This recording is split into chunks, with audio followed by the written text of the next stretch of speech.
In this video, I'm going to be showing you how you can change your app icons on Android.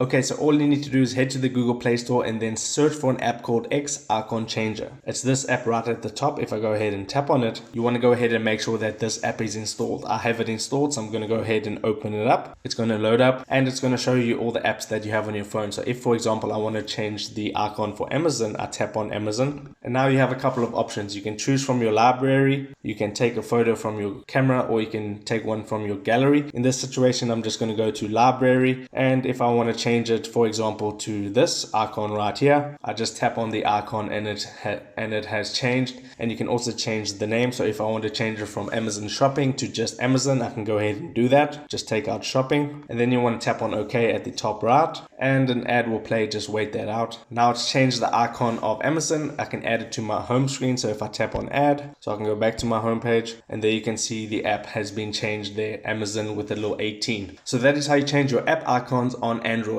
If you got some value out of this video, then I would appreciate it if you smash that like button and consider subscribing, because I'm uploading how-to videos about social media and your favorite apps every single day. So with that being said, I'll see you in my next video.